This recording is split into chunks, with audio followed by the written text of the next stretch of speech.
What up, what up?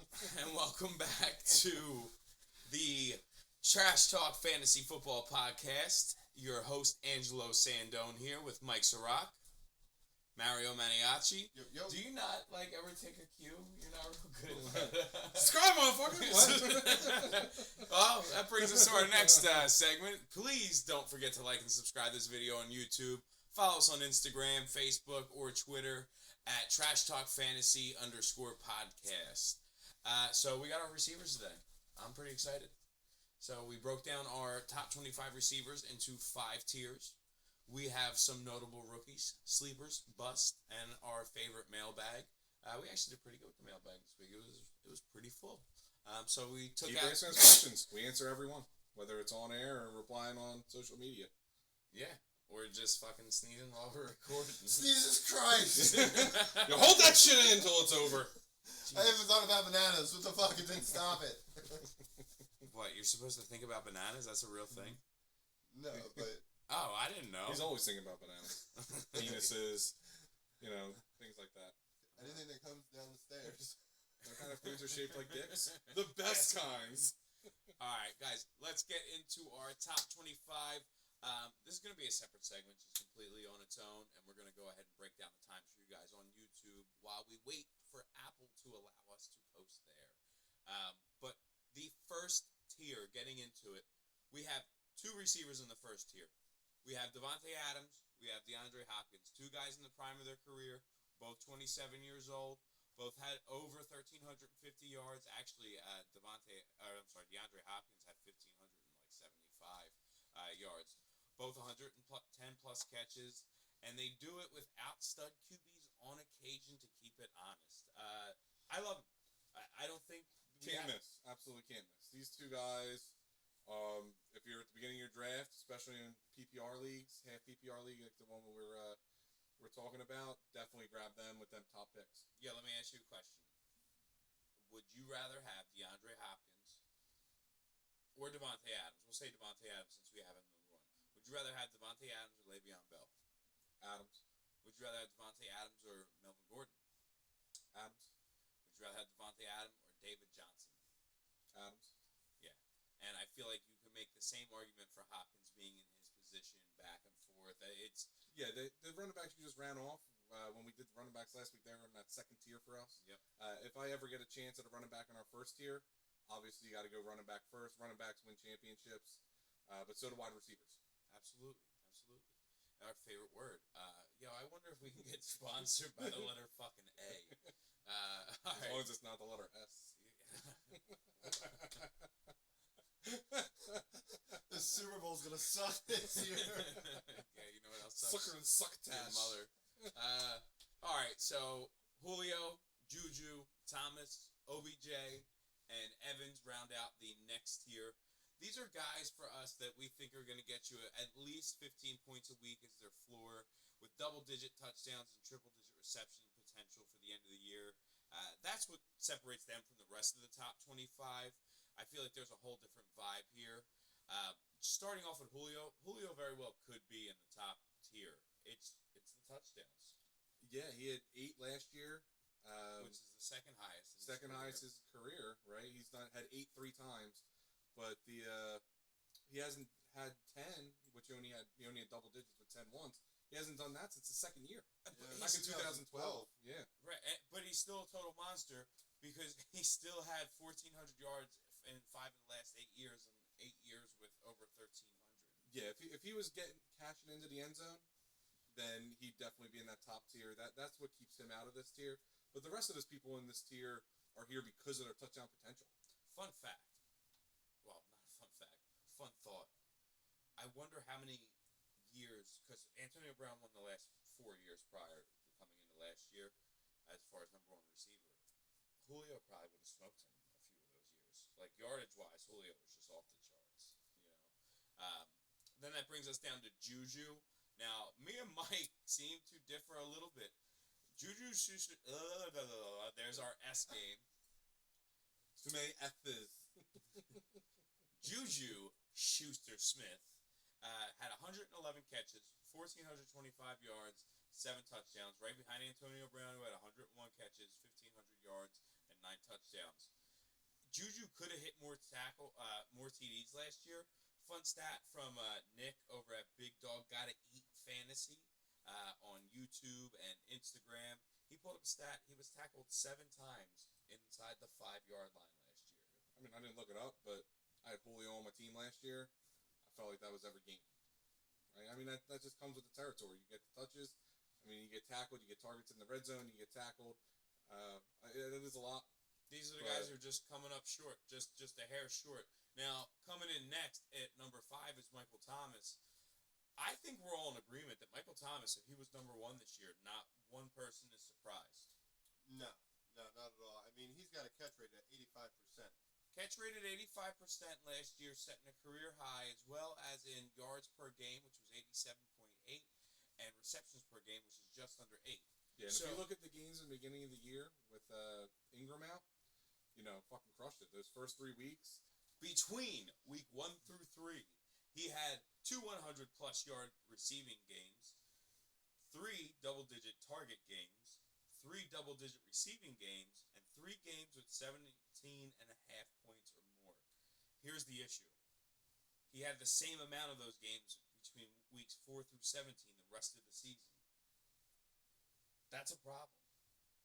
That's a problem. What happens if Latavius Murray is actually good enough to fill in for Mark Ingram? What happens if they plug that hole? Yeah, I mean, we're assuming... He's an average wide receiver, and that's why, for me... Not with 85% of the balls being caught your way. I mean, that's well above average. He catches fucking everything. That is, but when you look at the stats, he's... Listen, Drew Brees is going to throw to the guy he knows is going to catch it. Michael Thomas has a knack to get open. He can catch the ball in coverage. He's a beast. I'd like to see his touchdowns go up a little bit. You think he's going to get paid? No, he's going to get paid by someone. Well, is he a free agent this year? I don't think so. Probably one more year under his rookie deal, I bet. I gotcha. But plus, with receivers, you usually get the 5th-year option, so I think they have a chance to option it maybe 2 years. After Thomas brings up the OBJ, for the guys that are listening right now, and ladies that follow us on Instagram, we put up a post why you shouldn't draft OBJ. So let me clarify something. I'm not saying that you shouldn't draft OBJ. I'm just saying you shouldn't draft OBJ early. You shouldn't stretch on OBJ. The Vegas stat line, which is a very interesting thing, you got to follow the money. You got to know where the money's at. If the guys in Vegas are making these odds, you got to know that they're pretty much right on the money or damn close to it. So you're looking at it, 1,100 yards, 90 receptions, and like 9 TDs. You're just outside of that range, and I think that's where he's going to end up. Yeah. So for his career, right, he's only catching 62% of his passes. That's for his career and for the last 2 seasons as well, right? For him to get to 90 catches, that's going to, at 62%, he's going to have to get up in the 145 to 150 target range. Right. And is that possible there? My concern is, they start to get a little run happy. You got Chubb, you got Lord Jarvis Landry, who just ate up targets last year. Yum. Is he going to get the targets to get him to the stat line that he needs to? I think he has all the talent there. I think they are going to make plays for him, and you're going to see him on, some end arounds and different things like that. Yeah, he's OBJ.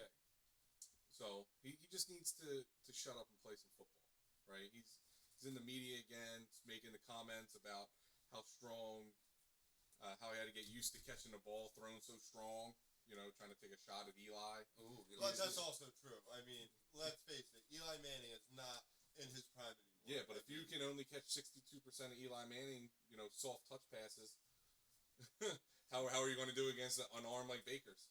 Yeah, but is that going to go down? I'm not worried about OBJ's talent. I'm not worried about OBJ's talent. What I'm worried about is him staying healthy. He's missed plenty of time over the last 2 seasons, nagging injuries. He's getting shipped around. He's very emotional. He could easily go ahead and have a breakdown and then just not play or not play well. Yeah, and the last receiver we have in this category, in the second tier, is Mike Evans. Go ahead, tell me about Evans. Mike Evans, 6'6", the tallest guy in this group. Thomas is second at 6'5". Just monster catch radius, catches everything down his field. You're going to see a lot of touchdowns from him. Without Deshaun Jackson there, That's huge. I'm interested to see what their second receiver does. You know, what's their quarterback play going to be like? That's the kind of questions that are going to be around him. But he's their best player. Best player, going to be their most consistent. He's going to get his targets. He's going to get his catches. He's going to get his touchdowns. If you want to move the ball down the field, you have to go through him. Yeah, I'm not disagreeing with you. I just think that there's a reduction in productivity here.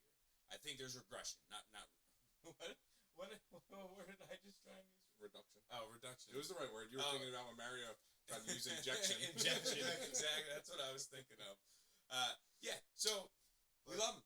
I think D-Jack's not being there. Humphrey's not being there. Hold on, Mario's got the book out. Yeah, no, I mean, he was second in yards. Dude, look at his notebook. Oh, bro. What are those? I write notes. Yeah, but I could pick up his notes and know what he's talking about. Exactly. His are very clear. Yeah. He's like a gay bookkeeper. You're writing hieroglyphs over there. On to the third tier. So this is a little something that we like to call tier number 3. Believe it or not, it's actually currently behind tier number 2. Right in front of tier 4. Right in front of tier 4. But keep an eye on it. Let's see what happens. You never know. Let's see what happens in training camp. All right, so tier 3, here we go. Coming in at number 8, we got Antonio Brown, then Adam Thielen, Keenan Allen, T.Y. Hilton. Then at number 12, you got Stephon Diggs, Julian Edelman, and then Amari Cooper finishing out tier 3. Well, jumping into it, I want Brown to be in the tier above it, but I get it. What we're worried about with Brown is Josh Jacobs, John Gruden. Everybody that's in Oakland right now, or I'm sorry, well, is it Oakland? It's still Oakland. It's still Oakland. Still Oakland. Yes, and the Raiders organization right now that we just can't trust to throw the rock, you know Brown's going to put up points. He's a little towards the end of his career, but there's plenty of gas left in the tank. Listen, I'm not worried about him and his athletic ability. I'm like you said, I'm worried about the team. Look at what they did to Amari Cooper last year. Man, what did he have again for the yards last year? 1,500 yards, 101 receptions? No, not even fucking close. That's why I do the stats. Antonio Brown had 104 receptions, 1,297 yards, and a league-leading 15 touchdowns. Oh, well, that's the 15 touchdowns, 1,500 yards. Whatever. Don't let facts ruin the good story. But he can do it, and that's the thing. And we know that he can move into that second tier. It's really not going to surprise anyone if he's up there. I'm a little upset that he's in the third tier. I think it's a little disrespectful. But, you know, it is what it is. Next up, at number 9 overall, we have Adam Thielen. Yeah, Adam Thielen had 153 targets last year, caught 113 of them. Was just always in the mix. And it was every single week. Complete consistency. Just someone that's going to get you points. You never have to worry about him landing goose egg. That's where I disagree. If you look at Adam Thielen in the beginning of this, in the beginning of last season, Adam Thielen was a great receiver the first 8 weeks. He was almost the number 1 wide receiver all the way through the first 8 or 9 weeks. Second half of the season, he fell off to wide receiver 7. It's not bad. I'm not upset about it. But there's weeks there where he's finishing in the top 15, top 20. He had a couple bust games. That's why he's there. That's why he's in this position. And we want you guys to know that when you're drafting, that these guys do have these risks. This is why they are in the third tier. But Adam Thielen is a fucking monster. Yeah, it could absolutely blow up. That wasn't like a bust warning on him. And while we're talking about Thielen, we might as well hit on Diggs. He just wasn't consistent for me. You know, same team, same quarterback. Diggs had 149 targets and missed a game last year, so he was actually outpacing Thielen for targets. You know, and I think he's a little bit more of a deep threat, where Thielen was a little bit more of over the middle, getting them first downs. Absolutely, so, and I love Diggs. Diggs is a really. It's just I feel like he could be better in a different system. I would love to see Diggs in New England. Yeah, plus, I love that commercial last year where he's taking out the garbage. Everything sticks to his hands. Classic. That's good. T.Y. Hilton at number 11. T.Y. Hilton is Mr. Reliable. Last year had almost 1,300 yards, only on 70 receptions, but that's pretty impressive. He's a great possession receiver. Andrew Luck got better. The O-line got better. The running game got better. The coaching got better. The defense got better. Everything there is getting better.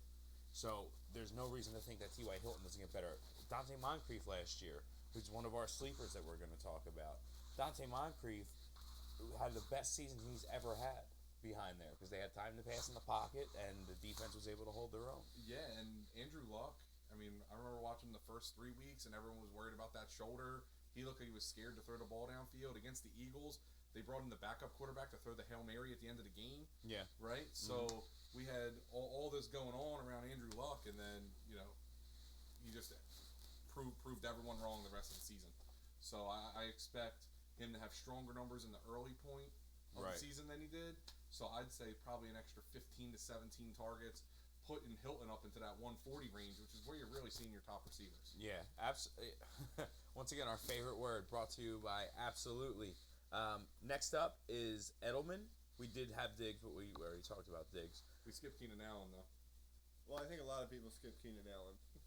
Well, and that's because who watches San Diego? They're so boring. They're always on CBS. That just says something. Right after Murder, She Wrote. I'm just saying, if you ain't got Tony Romo as your guy, I ain't watching. Actually, I do love Tony Romo's commentator. I think you do too, as an Eagles fan. I do. You have For the amount of receptions I never thought I'd be able to say it, but the lack of touchdowns that he has for the amount of receptions, it's not, it doesn't even out. Yeah, and he's been completely healthy the last 2 seasons after having some injury trouble. The whole lacerated spleen thing a couple of years ago. Last year, his targets were down because he played through some injuries. I mean, he played through them. He played all 16 games, but he only started 14. Right. And we saw his targets drop from 159 down to 136. If he gets those targets back, he finished as a top 15 wide receiver last year. We're going to see him, maybe cracking that top 10 number. Antonio Gates isn't there to be Phillip Rivers' favorite target. Yeah, but Hunter Henry completely healthy this season. But Hunter Henry's not in his prime. He's not. And I love Hunter Henry. I know that he's highly touted. I'd take Ingram over Henry, personally. I know a lot of people have issues with that. Hunter Henry's in his 3rd or 4th year. Yeah, but he's always been injured. He comes, he plays a few weeks, and then he's out. Like, when's he going to get me a whole season? But it's the same thing as Keenan Allen. 2 years ago, 3 years ago, he played 8 games. The year before that, he played 1. I just think the rapport's there. I just think the rapport between... There's a lot of players with track histories of early in their career injuries, especially in such a physical game until their body really matures. DeMarco Murray, right? Dude, you're about to get fucking injured right now. Why? Because we're arguing the same point. I'm just saying I think that we're Allen... arguing different points. No. You're saying Hunter Henry isn't going to be a guy for him. Oh, he will be. He's just not going to be the number 1 guy. Keenan Allen's the number 1 target. Yeah, I was arguing that Hunter Henry could steal touchdowns from... He could, but I still think Allen's the number 1 receiver, don't you? Yeah. Well, he's the only wide receiver. No, but I'm saying, like, the number 1 pass catcher on the team. Yeah, well, it ain't Mike Williams. Oh, God. All right. Before we get fucking Mike Williams. Then we got Hilton. Hey, that's just a shout out to our bus list. We got Mike Diggs. Williams. We got Edelman. Some fun facts about Edelman, gentlemen. Last year... Did you work on that? I did... Edelman, gentlemen? No, I didn't even catch that. You said it and you looked just like you wrote that shit down 2 days ago.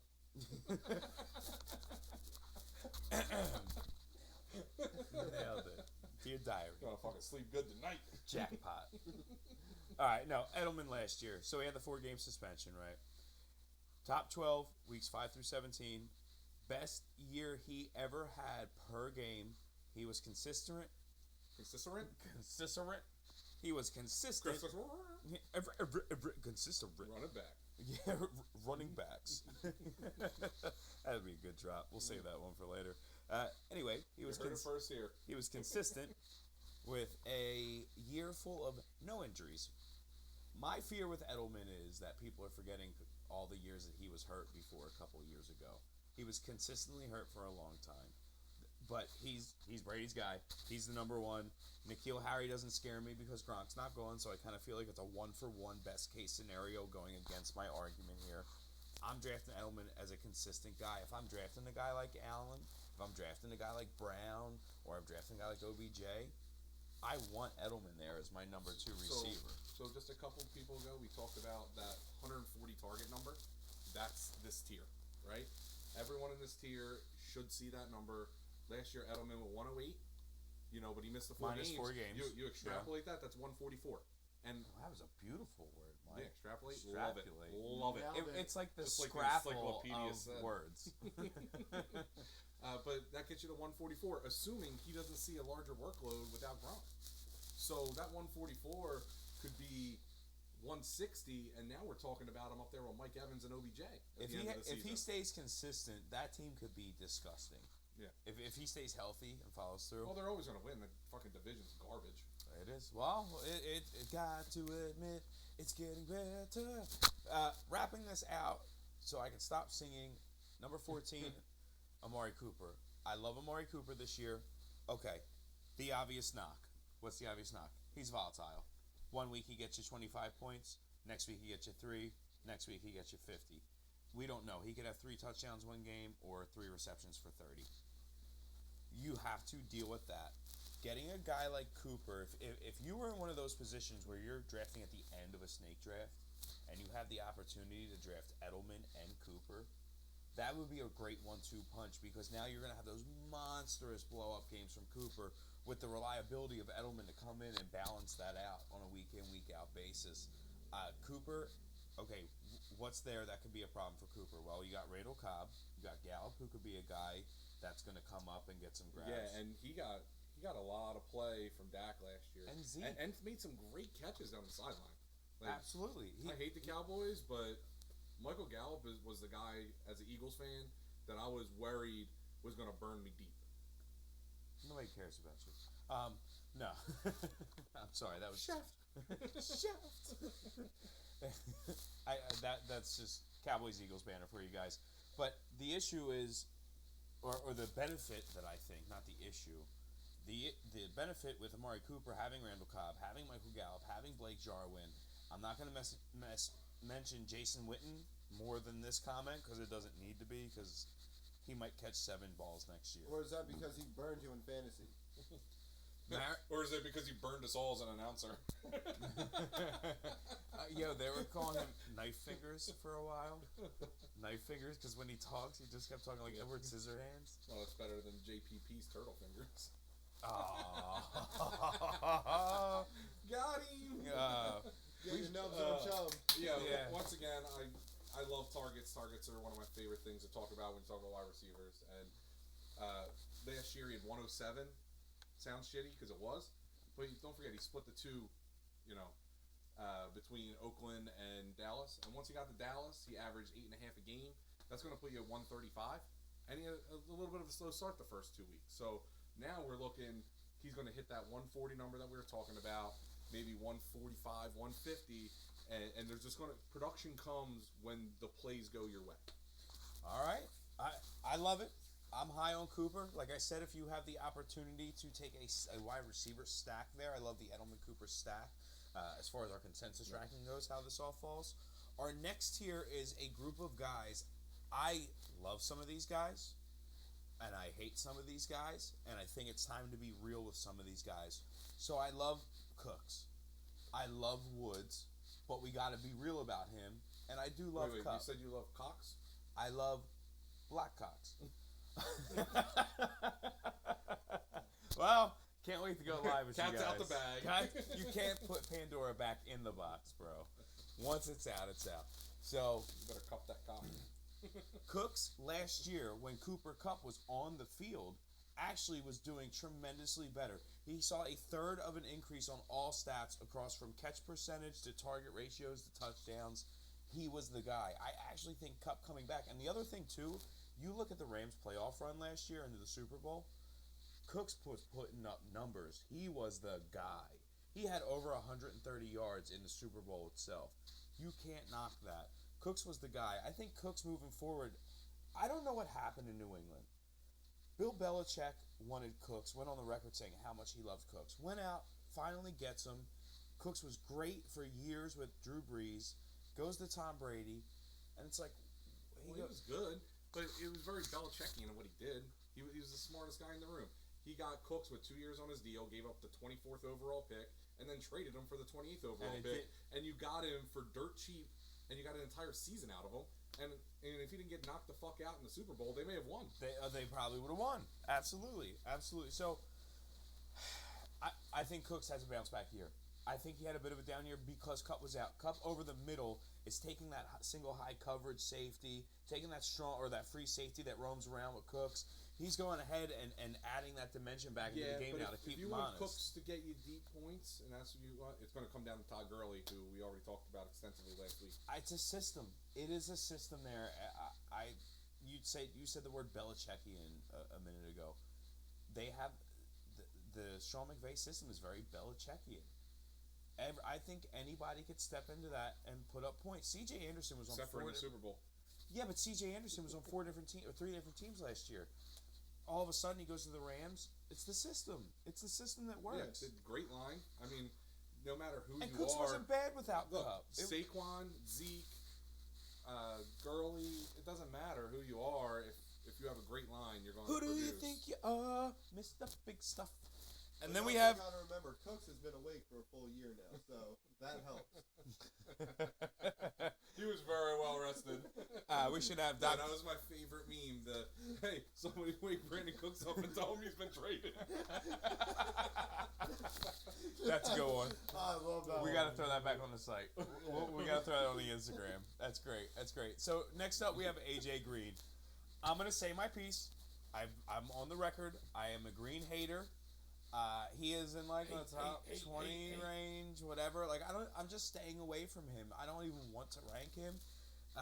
Hasn't had a season over 1,300 yards since 2013. It's been a long time. Yes, he's come close. Yes, it's always the injury. Yes, it's always this. Yes, it's always that. He's got a foot injury. Foot injuries don't get better. It's the Sam Bradford thing. Listen, if you're going to keep making excuses, at some point, he's the excuse. You know who he is? He's Larry Fitzgerald. That's how much we've talked about Larry Fitzgerald. That's about how much we should talk about AJ Green this year. Yeah, unless you're sitting there bitching because he kept getting you no points. Well, he was volatile before that. That was always my little hang up on him. I never wanted him as the number one. I liked him because the touchdown potential. Right. I liked because he the size, like 6'3", Cooper. I think Cooper could be a more consistent AJ Green. I really think that Cooper, in my opinion, talk about guys playing ahead of their ADP. Having him at 14, I really think he could be top 8. I really think he could put up those numbers. But here's the thing with the system changing too, and we got Tyler Boyd coming up at 22. If Tyler, and it's supposed to be similar to that Rams system, if Tyler Boyd is eating up all them Cooper Cup catches, Zach Taylor's coming in. That's going to open it up for AJ for one-on-one down the side. I can't wait to get into Tyler Boyd. You know, I love. Everybody loves Tyler Boyd at this point. Listen, I rode Tyler Boyd for half the season last year. Him with Julio and Michael Thomas was a beautiful thing for about 6 weeks there, but yeah, I'm still trying to get over the fact that you said you rode a Boyd all year. Number 17, you have Woods. So here's the funny thing about Woods. I believe we have Woods. Woods was playing the slot when Cooper Kupp went out. Woods had a good season, a much better season than he should have, in my opinion. I think Cooper Kupp diminishes Woods just a little bit out of that wide receiver 1 range into the wide receiver 2. But I still love Robert Woods. I still think Robert Woods can do it. And then that brings up Cooper Kupp. Cooper Kupp is a beast. Cooper Kupp is on the field non-stop when he's healthy. He could be he was the number 1 receiver for most of last year. Yeah, but he injured that knee mid-season, and it takes a full year to really recover from that. So is he going to be out the gate as good as he was when he walked off the field? Or didn't walk off the field? Well, think about this. So when he went out, Woods went into the slot 65% of the time. Fun fact I do want to throw in about Woods real quick, not to digress, but 9.5 points per game last year. Dude, that's consistent. That's a guy that I like as my number 2, number 3 receiver. God, if you can get him in a number 3, you're cooking, man. You're really crushing it at that point. But 65% of the Rams plays are going to go to the slot receiver. Yeah. I mean, you can tell we're just high on the Rams in general. Look, this is high in general. We have a couple. Listen, besides Minnesota, where we have Thielen and Diggs, the only other team that we have multiple players from, and then Green and Boyd, we have 3 players. We have Cooks, Kupp, and Watkins all making our top 25, all from the same offense. Yeah. Getting into the last tier of our wide receiver list, We're going to start it off with Galladay, but following behind Galladay is Alshon Jeffrey, Tyler Lockett, Tyler Boyd, Jarvis Landry, Robbie Anderson, and Sammy Watkins. So, starting with Galladay, Galladay was responsible for over 34% of the Lions' passing game last year. He's a young kid. He's good. Stafford was banged up last year. Maybe he plays a little bit better. They can rely on the run game a little bit more, but I think that actually hurts his game a little bit. The only issue that I have with Galladay is that he had two separate stars on the team drop off where he should have been taking their targets, and his production was almost flatline across the board, which is great, which is why he's still a top 25 receiver with Marvin Jones there. I know Golden Tate was there last year for a while, and I'm sure somebody will kind of emerge in that system there, but that's kind of why he's right on the fringe of that 20 mark. But after that, we have Alshon Jeffrey. What are you guys' thoughts on Alshon Jeffrey? All right, so Alshon last year came back down. Remember, he had the shoulder surgery after the Super Bowl win. Mm-hmm. So he didn't get to do any activities during minicamp or through off season. He didn't come back till week 4. So he missed the first 3 games, and then it was kind of how do you work him in? And at that point, Carson Wentz was, just not playing like Carson Wentz should, and just really targeting, Zach Ertz. Bold prediction. You think Carson Wentz can be the MVP this year? I do. I actually do. I love his ADP. It pains me to say that, but I love his ADP. I grabbed him in a 20-person league in the 10th round. This guy has the potential to be an MVP. I mean, you got to love it. Yeah, so Alshon last year only had 6 touchdowns. I look for him to be back in that double digit, 10, 11, right? And be right on the cusp of 1,000 yards. He's not going to be breaking into tier 2. I don't think he has that talent anymore. But there's no reason why he can't be on the cusp of tier 3, tier 4. I think we're going to see a lot of consistency out of him. Carson Wentz just notoriously hasn't thrown a lot of 100-yard games to receivers. So expect him to be in the 60 to 80, 4, 5, 6 catch, with hopefully a touchdown possibility, probably averaging you 10, and on the touchdown weeks getting you up into the 18s. All right, yeah, we get it. You're an Eagles fan. Moving on, 21 overall, we have Tyler Lockett. All right, now Tyler Lockett, here's 57 receptions, right? 965 yards and 10 touchdowns. With a little bit of opportunity, his stats jump off the page. But is he going to get those, extra receptions this year with Baldwin, now retired? Yeah, those 17 yards per catch, among the top of the league. They're the numbers that separate you. The other guy on our list, we didn't bring it up, was T.Y. Hilton.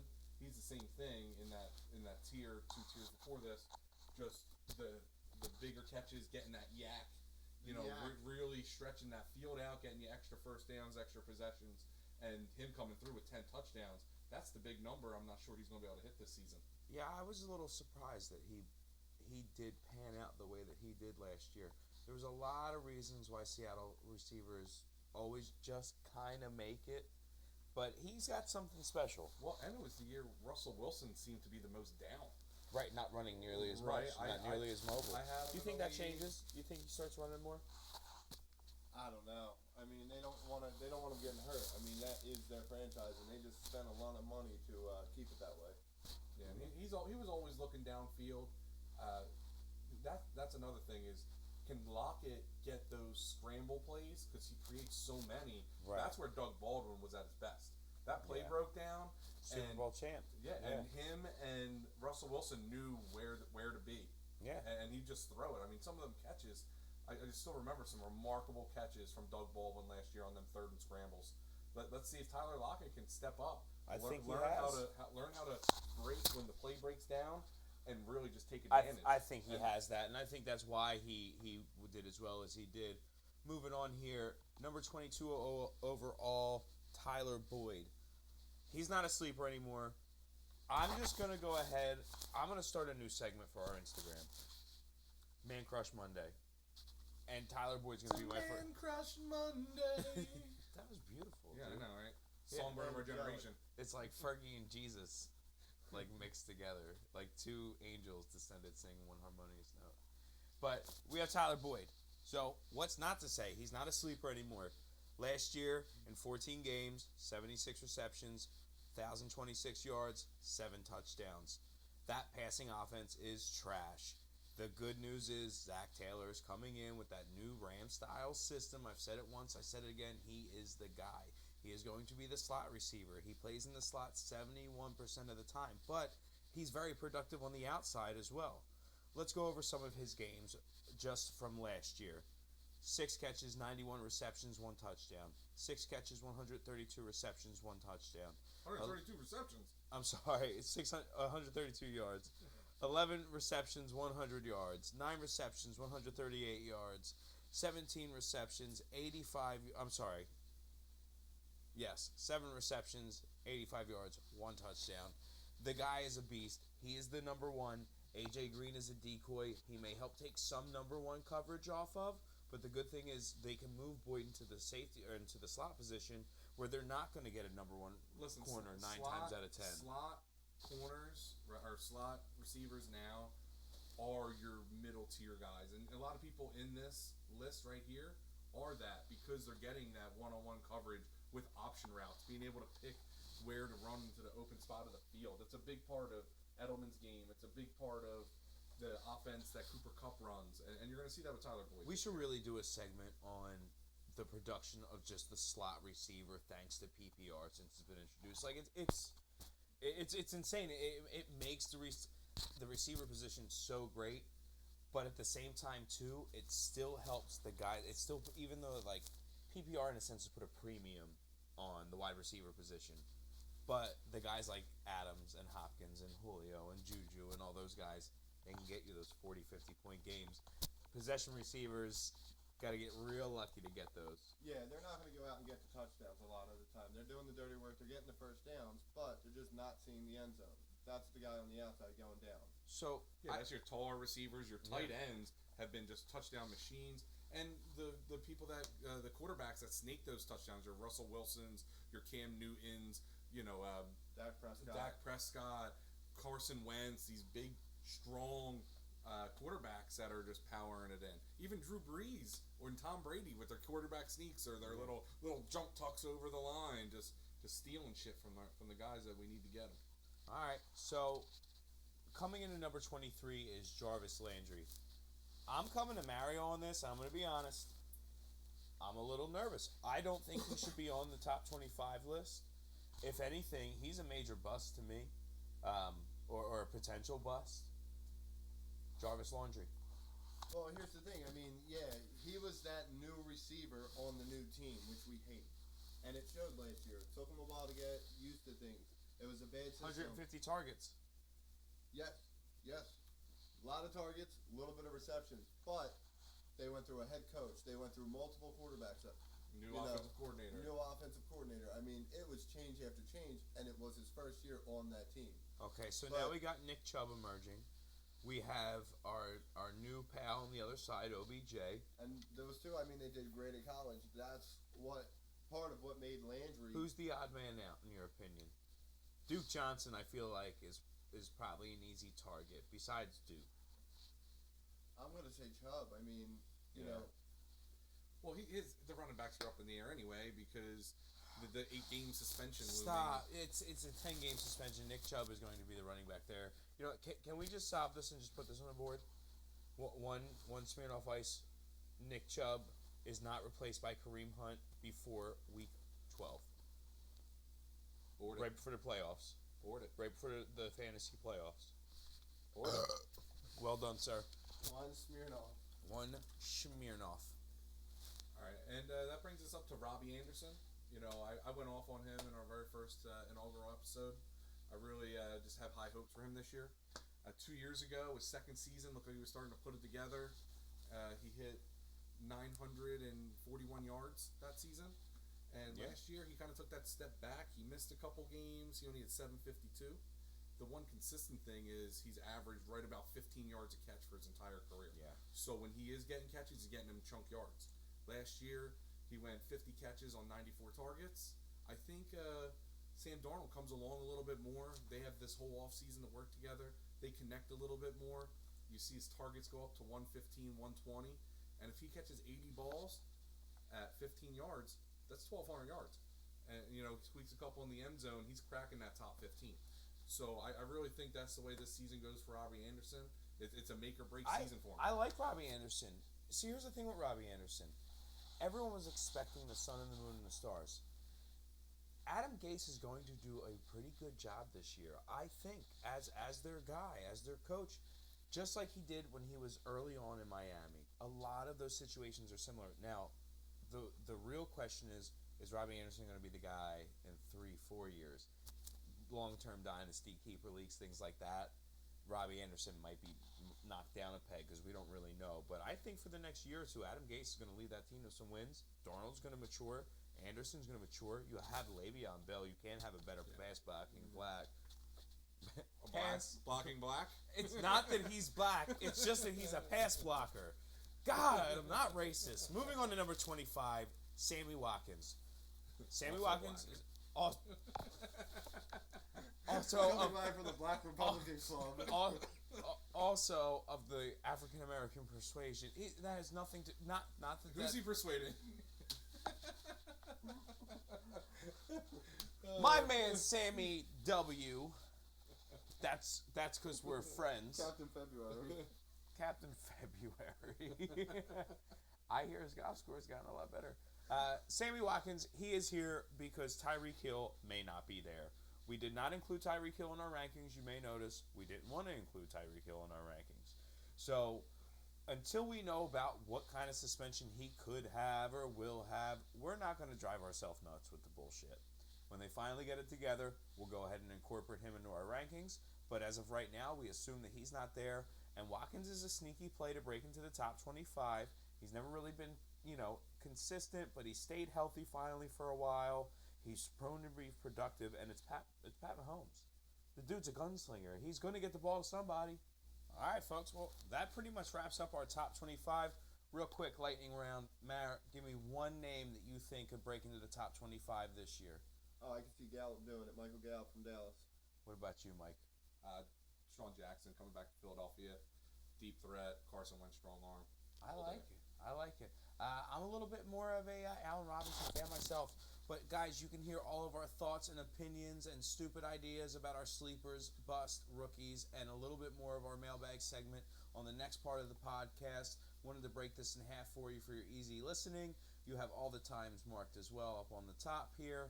So, thank you so much from Angelo Sandone, Mario Maniaci, and Mike. We'll see you guys later. Bye, Felicia.